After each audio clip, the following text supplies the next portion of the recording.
Well, hello. This is Drinks and Discussions True Crime. I am your host, Tiffany, and this is my co-host, Autumn.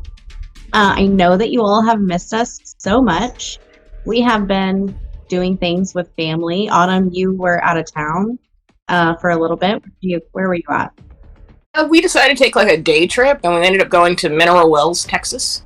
We went to go see the Baker Hotel and the Haunted Hill House, and while we were there, we got stuck in a Christmas parade, which was fun.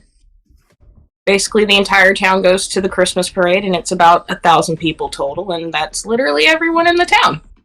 So yeah. We went to Washington, D.C. We went for a funeral, so we didn't go for a fun time, but we did get to do some sightseeing and see all the memorials and the cool old buildings and the architecture and everything. It was pretty cool. And then, we've just been celebrating with our families and having holiday things going on. And but we've missed doing this, so we are back. So Autumn, what are you drinking today? So today I am drinking, since it's still pretty early for us, I made a mimosa, but then I realized I drank all of the orange juice, and so I'm using apple juice instead of orange juice, because the only orange juice I had was that gross stuff that you get from the liquor store that's like on the shelf and not refrigerated, so yeah, I wasn't doing that. That sounds interesting. Apple juice mimosa. But champagne and apple juice. We're creative here. I'm drinking Coca-Cola because it's early, and I still have plans for later. So, I'll just be in the house for the rest of the day, so might as well start getting drunk now. Cheers. Cheers. But today we are talking about the antifreeze murderer. Her name is Diane Staudte. My dad was born in Germany, but don't ask me to pronounce German words. I'm sorry. I'm like the worst with pronunciation. So Diane, she was happily married, wink, wink, and she was a nurse. She was the breadwinner for her family, her large family. She had 4 children. And sometimes people say, like, I don't have a favorite child. I love all my children equally. Every child's different. And all of Diane's children were vastly different. But Diane had a favorite. And, I mean, I have a favorite dog, but I don't think I could have a favorite child. You know what I'm saying? So I think that you could. Not in this sense, okay? Diane, honestly, I think it was chilling to watch her, just her interviews. She did, and obviously her police interrogation. She also did an interview for Dateline 2020.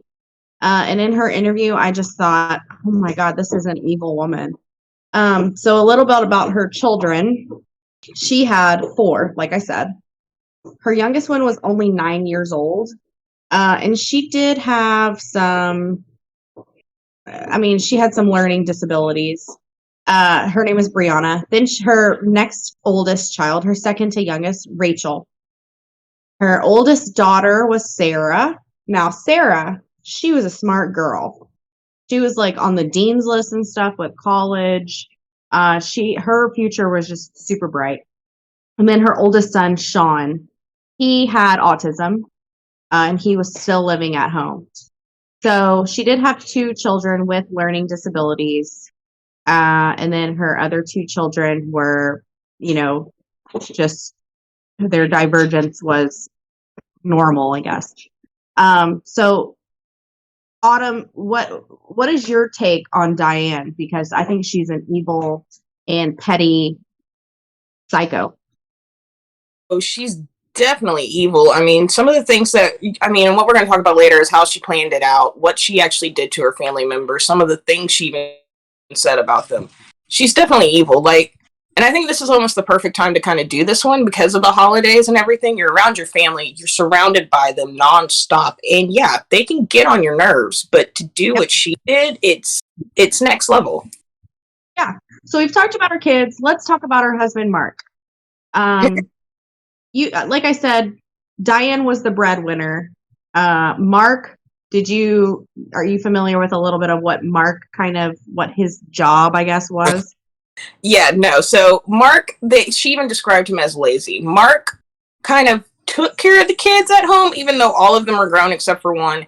He was in some like low level band, and he would pick up extra shifts at the bar that he played at every now and then to get some extra cash. Like, he was pretty much like a no good deadbeat.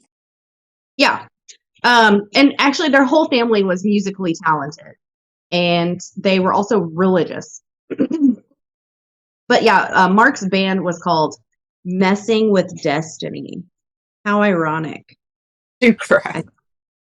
But he did not bring a lot of income. He brought in very little income.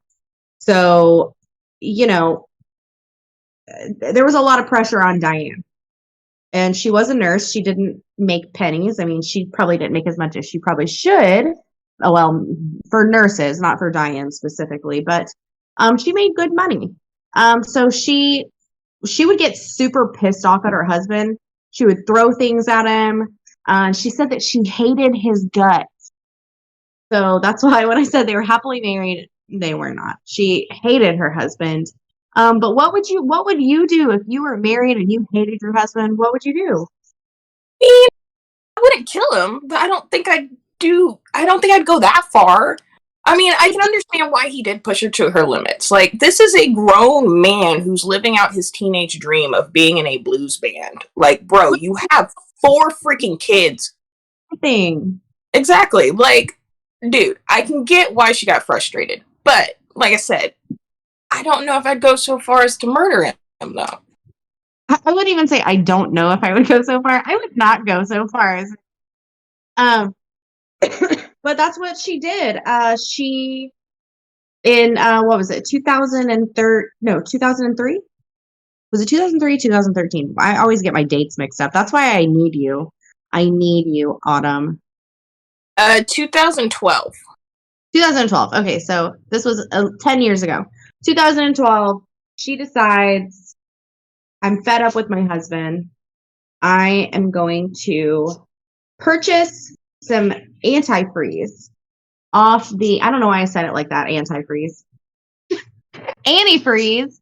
She purchased some off the internet because it was commercially sold antifreeze, because she was going to use that in order to commit the murders. The one reason why she did that, and the reason why she bought it online, is because they said they found a brand online that does not. So antifreeze carries a certain chemical in it that gives it a super bitter taste. So people know if they're getting poisoned. So she decided, I'm going to find the one that doesn't have that so they can't taste it. Right. So she obviously put quite a bit of thought into this. And her behavior at the time was kind of, chill. She was like happy. She was like looking forward to being a single lady after the death of her husband. So her husband liked to consume energy drinks like a lot of us do. I mean, I'm a big titty goth girl and you always see me with a Monster. But so she snuck the antifreeze into his energy drinks. And he didn't notice it. He did have some health issues, drug problem, and he drank alcohol because, like you said, he made most of his money by playing music in a bar. Mm-hmm. So she poisoned him with antifreeze in his energy drinks, and that was the end of Mark. Poof, he's gone, and they cremated his body. So she's like, hell yeah. I'm like, I'm good, But 5 months later, what happens on him? So 5 months later, she takes the life insurance money from Mark's death, buys the family a new house. But she got, I don't know if it's because she got kind of used to, well, he's gone. Worked on one. Let's try it on another. So then she starts poisoning the oldest son. And he dies within 5 months of Mark dying. Same thing. Immediately. Was autistic. Yep. To remind everyone that. Go ahead. Yeah, he was autistic, so he, like like you were saying earlier, he didn't really leave the house. He was on the higher end of the spectrum, so he took a lot of care at home. And it's almost like she enjoyed the freedom, and she was like, you know what better way? I'm just gonna get rid of this one too. So within 5 months, she poisons him as well. Now they also ruled his death as just natural causes because of his autism, and he did have some other health issues. And they're like, well, it makes sense, And then they cremated him as well. Right. She put it in a soda pop. Mm-hmm. So this is where I think that Diane gets to be kind of a real piece of shit, because her reasoning for poisoning Sean was because she said that he was like a pest. Yep. But this is a child who's on, and I say child because he was her child, but he was an adult. But this is a child who was on the spectrum.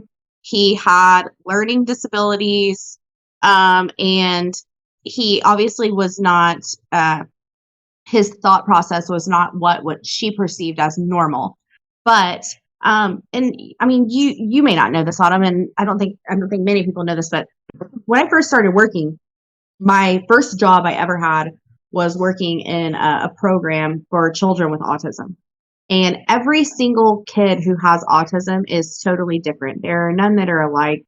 And I just think that Sean was a unique individual, and she was just tired of dealing with him. I just don't think that she was a very good mother, obviously. And she just killed him. Now, his body was also cremated. And one thing that's strange about Sean and his father, Mark, when they died, they had like a ring of blood around their mouth. So this happened to both of them. However, they both had vastly different medical issues. So kind of like bing, bing, bing, like hello, light bulb's going off. And the light bulb actually did go off for someone, but he didn't make the call until Diane struck again. So like I said, her oldest daughter, Sarah, was super smart. She was on the dean's list. She had a bright future, like I said, and she was honestly, she wasn't a burden to her mother in any way, except for that she had bills. She had tuition that her mom had to pay. And that was a burden for her. Well, through my research that I found, she had graduated, but she had all of her student loan debts, and her mom was a co-signer on all of the loans. And so because her daughter decided, I can't get the job that I want, I'm just not going to get any job, and her mom's being held liable for those debts, well, good old Diane. Which, that's what we have heard from that's what we heard from the situation. But, me personally, I know, Autumn, your family situation is a little different than mine, but my mom would always support me. If she wouldn't want me to jump into something and do something I didn't want to do, and if I didn't find the job that I wanted and I needed to stay with my parents for a little bit, they would let me do that, no problem. And my mom would actually probably want me. She probably wants me to come live with her. So, I just feel like her relationship with Sarah obviously wasn't very great. But at this point is when an anonymous phone call came in, and they said, hey, something here is wrong. Because Sarah didn't die. She's in the hospital. I don't know if we mentioned that. But she poisoned Sarah. Sarah's in the hospital. And an anonymous phone call comes in, and they said, you need to look into this. Now, the first two bodies, they had been cremated. But, we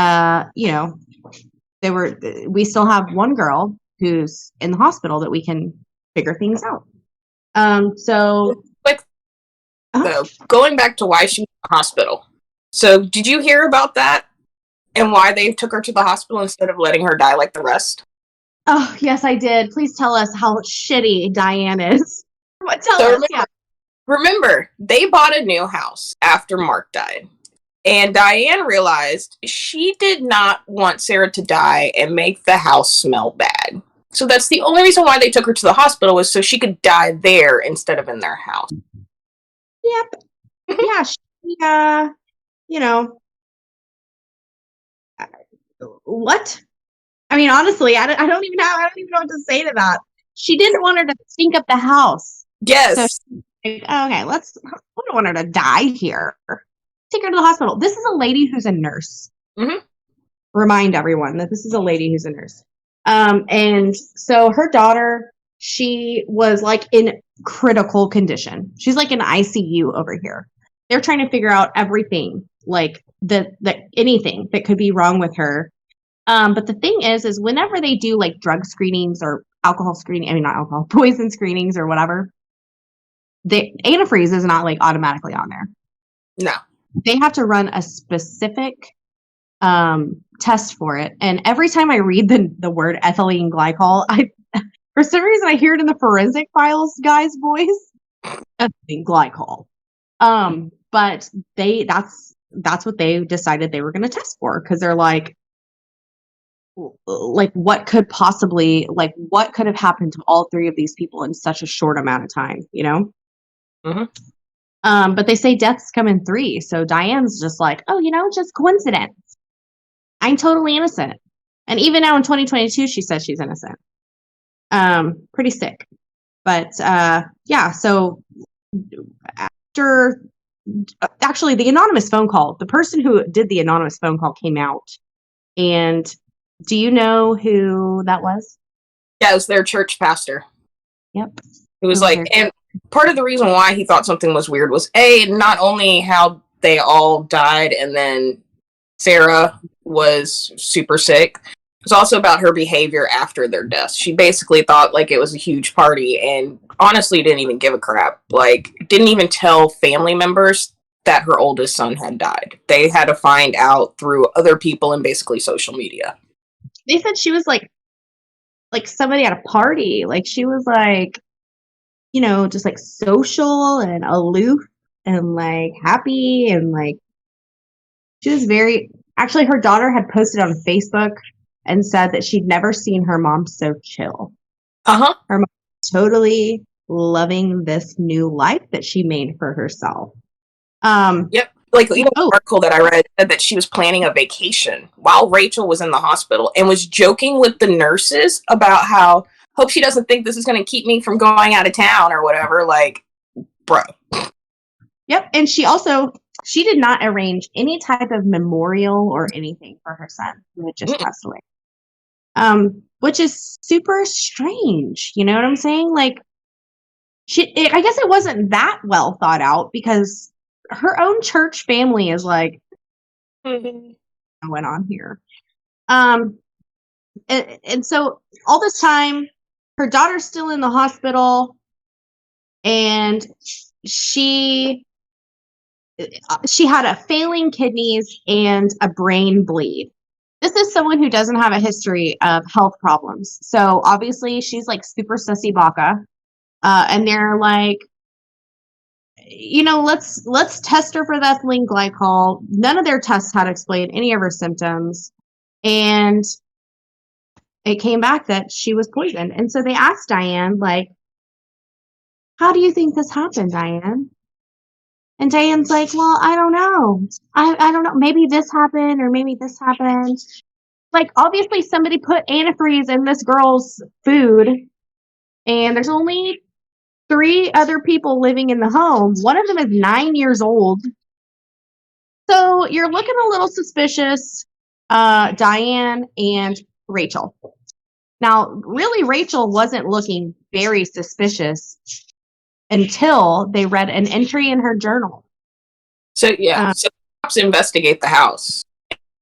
And that's when they find her notebook. And basically, Rachel was a part of the whole thing. She helped put the antifreeze in there. She knew months before her dad was going to be murdered. She even said that Brianna was next. Like, and they said that they found like a poem in her purse that said, only the quiet ones will be left, my mother, my little sister, and me.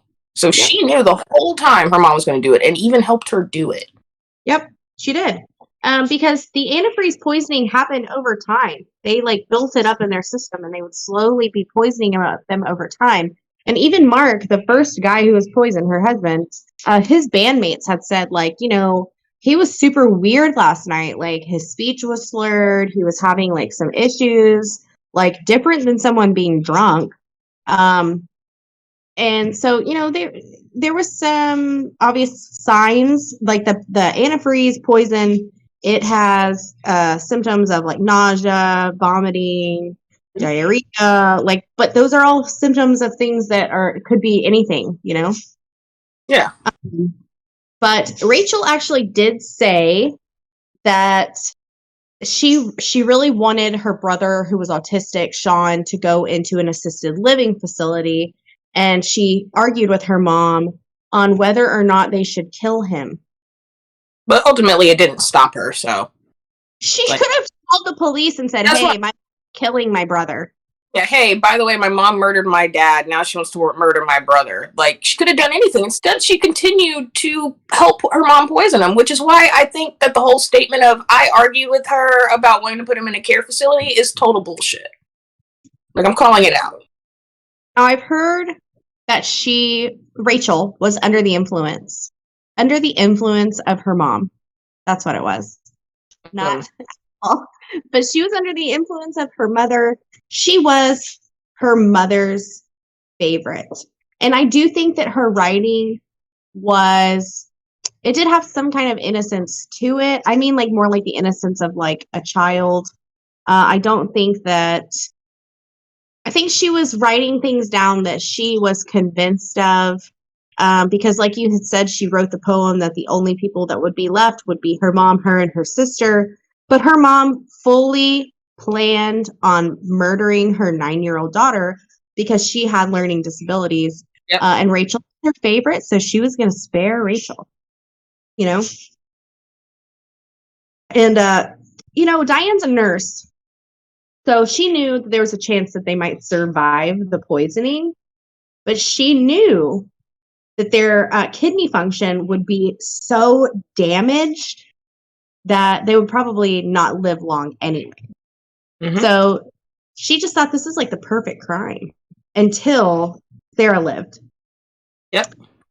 So Sarah lived, and like I said, she was a very bright girl, but she suffered neurological damage to the point where to this day, Sarah has to live in an assisted living facility to have people care for her for all of her activities of daily living.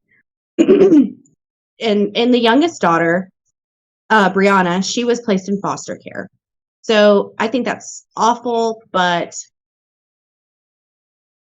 it's better than living with your mom who's going to try to poison you.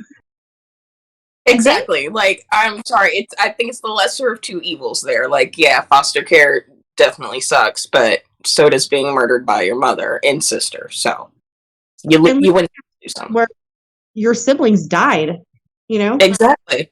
Because even Rachel made a comment about that too, that like living it, because after Sean was murdered, she moved into Sean's bedroom. Yep. She's like, it's kind of weird in here. Like, oh, it's kind of weird being in the same bedroom as your brother that you murdered. I wonder why. Yeah. And Diane thought that was strange too, that she would move into Sean's room. Like, and even maybe Rachel didn't know, but maybe Rachel was going to be next too. Who knows? That's almost what I think. Like, after this point, you got rid of all your other kids. Free lady, get rid of the witness, you know? Exactly. You only got one left at this point, and now it's just a severe family tragedy. Yep, but Sarah survived. Brianna, she ended up okay. And Rebecca, she's incarcerated. Along with her mother. But like I had said at the beginning, that they had done 2020 did some interviews with Diane. They did some with Sarah, and I'm not going to discuss the whole interview, but something that really stuck out to me was when they showed Diane. This is a lady who's in prison for the rest of her life. She murdered her son, murdered her husband. She severely disabled her brilliant daughter, and they show her a picture of her daughter in the nursing facility to try to show her, like, the impact that she made on this girl's life and how she really ruined her everything. She ruined everything for her. And you know what Diane said? She said, she looks like she's gained weight. That's what Diane said upon seeing Oh my God. that she did this to. And she says, oh, she looks like she's gained weight. She's an awful person. In the actual police interview, and I didn't write this down, so I'm just trying to remember this, but in the actual police interview, when they're like interrogating her, they're like asking her, like, what do you think could have happened? Like, you're a registered nurse. Like, you have a better idea than we do of what they may have died of. And she's just like, I don't know. Well, it's like at one point too, when they were investigating her and everything, and they confronted her about the antifreeze, and she was like, oh, they were trying to commit suicide. They were doing it on purpose. Like, huh? You're going the suicide route? Yep. Because people willingly choose to do that to themselves. Right. I mean, get rid of the problem. But, you know, Rachel and Diane, they went to court. They were found guilty of 2 murders and an assault, and they were both put into prison. And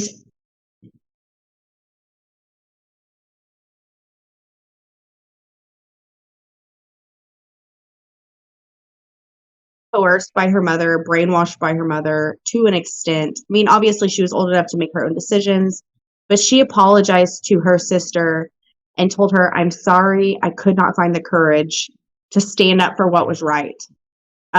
Because, God, if anybody could have made a difference in all these people's lives, it could have been Rachel. And that's a lot of pressure on a young adult who has been brainwashed by her mother. I mean, I'm not sure that she was brainwashed by her mother, but I'm just saying her eyebrow. She had a very strong hold on her. So obviously, like I said, she told Sarah this, and it was kind of, she showed some remorse. Totally different than Diane. She has no remorse. Yeah. The only thing she's upset about is that she's in prison. She probably doesn't even care that Rachel's in prison. She's just poor me, you know? Yeah, I highly doubt she ever cared about Rachel to begin with. I think that Rachel was her little helper, and that she could have easily gotten rid of her, just like she did the others, to save herself.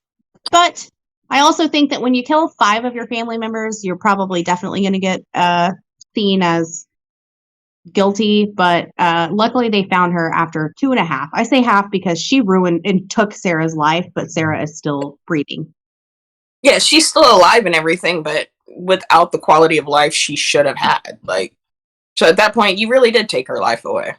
Yep, she's a living dead girl. Like, and I mean, I hate to say that, but that's truly what it is, because she has no quality of life like she did before. And I'm sure she's treated wonderfully, and everybody is very nice to her, and she gets all the help that she needs. But it's horrific that was caused to her by her own mother, who gave birth to her. You know what I'm saying? But so Diane did plead guilty to 2 counts of murder and 1 count of assault in 2016, but she submitted an Alford plea. And every time I hear that somebody submitted an Alford plea, I honestly just kind of like shake my head, because I don't know. That's it's like the funniest plea ever. Like, I did it, and you have all the evidence, but I'm going to say I'm innocent. I didn't do it. Yeah, so in case any of you are not familiar with what an Alford plea is, it is literally where you plead guilty because you're admitting that, yeah, the police have enough evidence to show that you're guilty, but you still want to say that you weren't really guilty, but you're like, okay, but you kind of got me on some of these things, so I'm going to plead guilty. Please don't give me the chair. That's basically what a plea is. Exactly. But then when 2020 interviewed her, which they did the interview this year, so you can probably find it on the YouTube or whatever, but she said that her husband knew people that were very dangerous. Oh, yeah. And somebody probably came in and gave him something. Yep. Okay, well, what about Sean and Sarah? Those people come in and give them something too? Yeah. It's just totally stupid, I think. But yeah, she's just honestly, I think that she gave a detailed confession to the police eventually. So now her going back and trying to deflect the blame off of herself is honestly, it's ridiculous. It's ridiculous. She gave them the confession, and now she's going to say, "Oh, I didn't do it." I didn't do it. Alfred plea. Yeah. So when people think of a mother, when I think of my mother, when I think of being a mother, that's someone who, nurtures you, trust, that cares for you, you can rely on, et cetera, et cetera, et cetera. It's unusual for a mother to commit a crime against her own family. I'm not saying it doesn't happen, because it does, but it is quite unusual. It's even more unusual that she somehow convinced Rachel to be involved in this. So I just thought it's a crazy crime that happened. But I hope that her youngest daughter, Brianna, is okay. I really do hope that she is going to be, her learning disabilities, they're going to cater to her, and she's going to grow up from adolescence to an adult and just live a happy and wonderful life. Even though her father is dead, her mom's in prison, her brother and sister are gone, and one of them is in a rehab facility, and knowing that her mom planned to kill her as well. So I hope that Brianna grows up and can face the adversity that this has caused her and come out on top. I really do. I was trying to find the odds of a mother killing all of her kids, but Google does not have. And we live in, isn't there like a super famous case out of Houston where a mom drowned her kids? There was, and then there was the one of the two mothers who adopted all those kids and then drove the whole family off a cliff in their bus. Oh my God, weren't those the adopted children? Yeah. I don't think that was the Houston one, but yeah, that was the adopted one where it was a lesbian couple that adopted a whole bunch of kids and then one day drove the entire family off a cliff. That was, when I read that was honestly, that was like the worst thing ever. We can talk about that another time, but those kids went to neighbors for food, for help, for things like that. And they were totally failed. Anyway, that's a totally another show. But I do think that, as far as Sarah goes, it's not uncommon in today's world. And this happened fairly recently, only 10 years ago. So, we've been through a recession and all types of crap since then. And I just think it's common now for adult children to stay at home longer than, they usually do, or usually did. So I think that if Diane would have just been patient, Sarah would eventually have just moved out. I don't know. I don't understand. Whatever. Varying opinions on this one. But that's why I'd say, I think that the only motive that she really had was the money aspect of it, the student loans. I mean, that's to me the only reason. But I wonder, do you know, maybe I don't know, but if Sarah were to have died, wouldn't she still owe the student loans? I don't think so. Oh. I don't think if she's dead. But no, because because you're right. Because, like, if your husband has debt and he dies, aren't you still responsible for his debt if you're legally married? So if you're a co-signer on someone else's loan and they die. So really what the true motive was for Diane. But I will say that Diane could have done all this by herself. She didn't need Rachel's help. She didn't need to bring her into all of this. Why did she do it? Codependency is why I think she did it. Because one day she could always hold this over Rachel's head and say, if she got too close to a boyfriend or whatever, she could always say, I'm gonna tell the police or whatever that you've been involved in this or whatever. It's just something that she could hold over her head and threaten her with, because Diane didn't need Rachel's help. I wonder why she brought her into it. Oh, no. If you co-sign a federal student loan and the student dies, those loans have a debt discharge that wipes them out. Oh, well then, yeah, okay, well then, to me, that's Diane's only motive that's a possibility to be, you know. But, Diane had a very respectable position in society, being a nurse. Especially after COVID and during COVID, nurses are they're held like at a very high level of gratitude and respect, because they are the people who do the dirty work and actually keep people alive and clean and dry and happy and blah, blah, blah. So it's so ironic for me to know that Diane had one of the most respectable professions in our society. And it also makes me wonder, do you think it's a possibility that she could have played God with other patients that she worked with? Oh, 100%. If she was willing to do that, sorry, I'm trying to hold my camera because my dog's moving. But 100%, if she was trying, She did it to her own family. Why not a stranger? Yeah. That's almost what I was kind of wondering too, that kind of angel of death mentality. Like, I'm going to put you out of your misery, and there we go. You're not a burden on me. But at the same time, the reason why she did it to her family was because she literally thought that they were burdens on her. And so I can't really say for sure if she also felt the same way about her patients.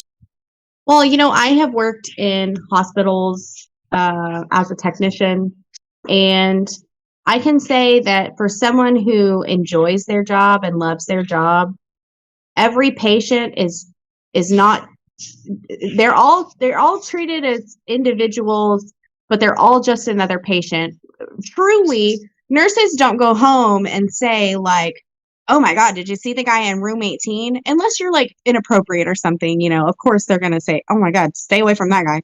But they don't go home and talk about people and say like, oh God, did you see? Because they have more important things to do, like sleeping and eating, that they haven't been able to do all day. So, occasionally people will talk about like funny or crazy things that they see or whatever. But I will say that she honestly doesn't even seem like she was cut out to be a nurse. She's not the type of person who should be in that industry at all. So it wouldn't surprise me if she did play God with other patients. But I think she's pure evil. She's pure evil. And I think that they were a pretty normal family until Mark died, and then it just kind of all went downhill from there, Yep. So, I'm reading some notes, and it does say that Sarah in the interview had mentioned seeing something in her mom's journal about dying, and she thought that maybe her mother was having like suicidal thoughts or something. But then later she thought if she would have thought that her dad and her brother's deaths were suspicious, that journal entry would have meant something much different to her. And that, her mother wasn't really good at hiding the fact that she killed them. They wrote it down. Her and her daughter wrote it in journals, So the other thing is too, when the cops did search the house, they found the antifreeze in the garage, still next to a 6-pack of Coca-Cola. Like, they didn't even try to hide the shit. Like, they left it sitting there, like, oh look, we just filled this up as you drink a Coca-Cola. Yep, and also just how quickly that they did it to everyone.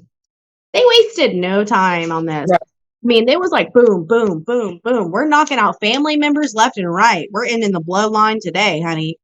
Like they were at least wait a couple years between each one. Like, not 5 months apiece. Just like, come on. When Mark died, she only got $20,000. It's not like she had her life insurance policy. Yeah. And the other kids didn't have anything. So it's not like she even got anything out of it except for not having her children anymore. Which, if you hated them that much, you could have put one of them in a home. You could have kicked the other one out. Like, if that was that big of a deal, there were other options than killing them.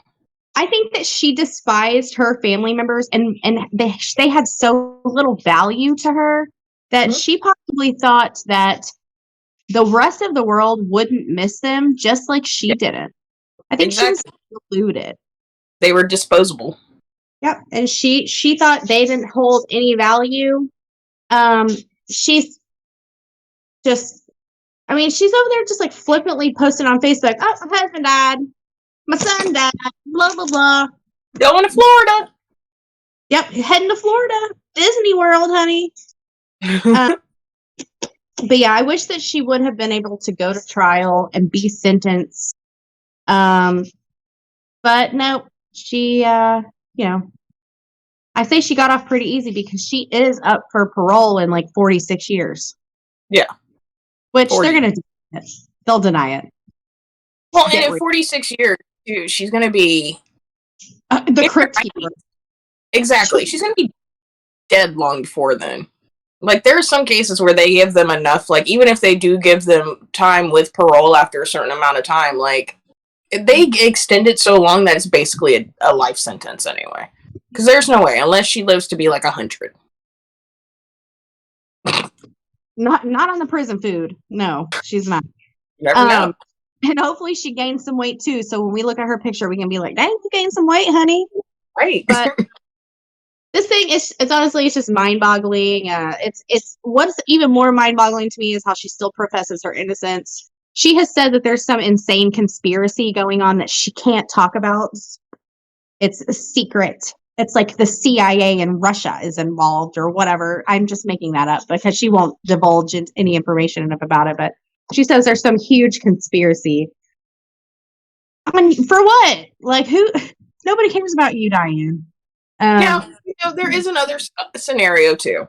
And that's the one where, like you said earlier, most of our children had some sort of a learning disability, whether it was high in autism or a slight learning or dyslexia.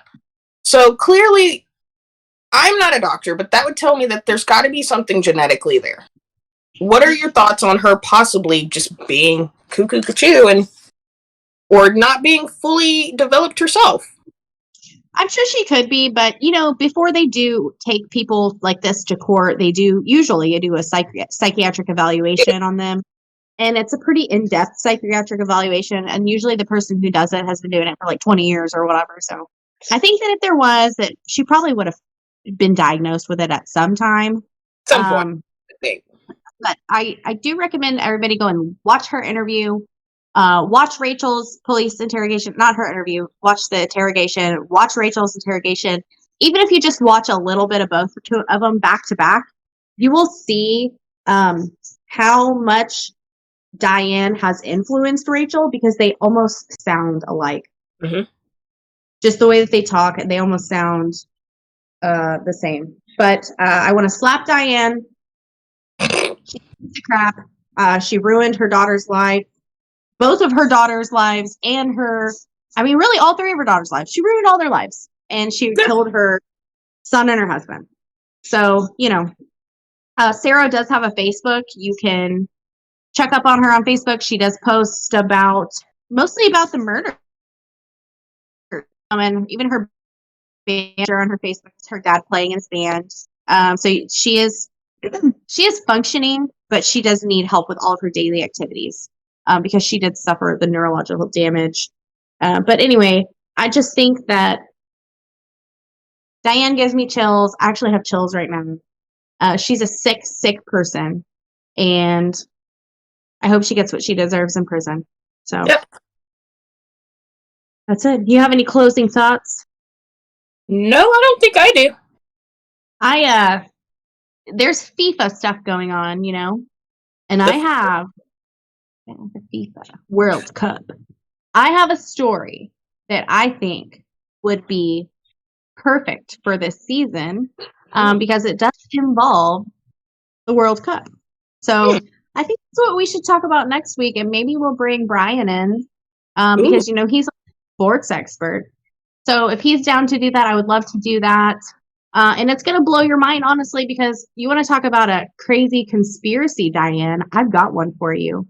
We can talk about it next week. I like that because, if we're going to talk about the sports, we need a sports expert because... yeah, definitely. Here's my knowledge of soccer. You run back and forth on a field and kick a ball. Like, that's about it. I played soccer. My son plays soccer now. My mom played soccer with me. I'm familiar with soccer. And their What? butts look great in those shorts. That's all I know about soccer. Really don't keep up with like other teams. I just enjoyed playing it. So I think we definitely need the expert. So. I agree. But yeah, so we missed you all so very much. Hopefully we will be back next week, God willing. We don't meet some Diane piece of shit between now and then. But we love you all so much. We missed you. I hope that you missed us. You can please like and share our videos because we are going to be talking about the craziest thing that you've heard next. I mean, I think it's super insane next week. So stay tuned for that. And, you know, just stay golden out there. Yep. Hey, guys.